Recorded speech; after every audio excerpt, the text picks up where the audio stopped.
Imaginez un instant l'audace de cette déclaration. J'ai voulu que ce siècle eût 2 ans, Napoléon et moi. Vous entendez bien, Victor Hugo se place ici au même niveau que l'empereur. Cette phrase révèle toute la démesure du personnage, mais attention, ce n'est pas de la simple prétention. Hugo a bel et bien marqué son époque de manière indélébile. Là où Napoléon a transformé l'Europe par ses conquêtes, Hugo a révolutionné la littérature et la pensée française. Ce qu'il faut comprendre, c'est que cette ambition extraordinaire n'était pas vaine. Elle était le moteur d'une œuvre colossale qui continue de vous parler aujourd'hui. Imaginez un homme qui traverse tout un siècle. Hugo naît en 1802 et meurt en 1885, vivant sous 6 régimes politiques différents. Cette longévité exceptionnelle lui donne une perspective unique sur son époque. Très tôt, ses talents éclatent. À 20 ans à peine, il épouse Adèle et publie déjà ses premiers recueils. Mais c'est avec Hernani en 1830 qu'il révolutionne le théâtre français. Cette pièce provoque même une bataille mémorable à la Comédie Française entre partisans du théâtre classique et défenseurs du romantisme. Autre point essentiel, Hugo ne se contente pas d'écrire. Devenu pair de France, il s'engage politiquement et évolue vers des idées progressistes.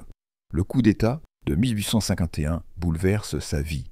Opposé à Napoléon III, il s'exile 19 ans. Paradoxalement, cet exil nourrit son génie créateur et lui permet d'écrire ses chefs-d'œuvre comme Les Misérables.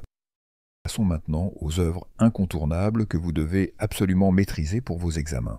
Commençons par Notre-Dame de Paris, en 1831. Hugo ne se contente pas de raconter une histoire d'amour tragique. Il fait revivre tout le Paris du Moyen-Âge. La cathédrale devient un véritable personnage, et à travers Quasimodo, Esmeralda et Frollo, vous découvrez toute la complexité des passions humaines. Retenez bien les thèmes de la fatalité et de la critique sociale. Autre chef-d'œuvre majeur, Les Misérables, en 1862. Cette fois, Hugo peint une immense fresque du XIXe siècle à travers le parcours de Jean Valjean. Ce qui est génial, c'est que Hugo transforme l'histoire en véritable épopée. Waterloo, les barricades de 1832 deviennent palpitants sous sa plume. Enfin, n'oubliez pas Les Contemplations, en 1856. Ce recueil révolutionnaire, marqué par la mort de sa fille Léopoldine, explore tous les registres poétiques. C'est le sommet du romantisme français que vous devez connaître. Point essentiel. Hugo révolutionne complètement la langue française. Quand il écrit « guerre aux rhéteurs et paix aux syntaxes », il déclare la guerre aux règles rigides du classicisme.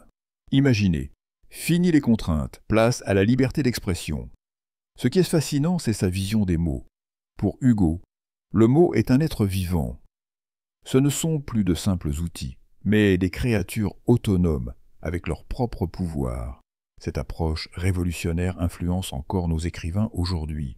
Mais Hugo va plus loin. Il veut démocratiser l'art. Il faut que l'art soit fait pour tous et par tous, affirme-t-il. Vous voyez l'audace? Il brise l'élitisme littéraire de son époque et rend la littérature accessible au peuple. C'est un débat qu'on retrouve encore dans notre société actuelle. Ce qui rend Hugo véritablement exceptionnel, c'est son influence colossale sur son époque et au-delà. Entre 1820 et 1850, il domine littéralement le romantisme français. Vous savez, face au classicisme un peu poussiéreux de la Restauration, Hugo défend avec passion la liberté créatrice. Sa préface de Cromwell en 1827, c'est ni plus ni moins le manifeste du théâtre romantique. Il y prône le mélange des genres, brise les fameuses unités classiques qui étouffèrent la création. Autre point essentiel, Hugo révolutionne tous les genres qu'il touche.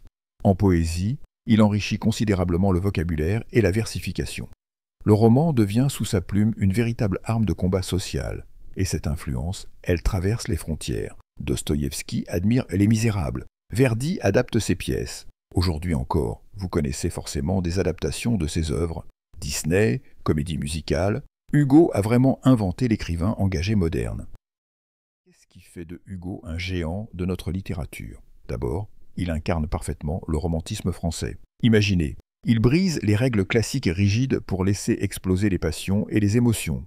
Autre point essentiel, c'est un écrivain complet qui excelle partout.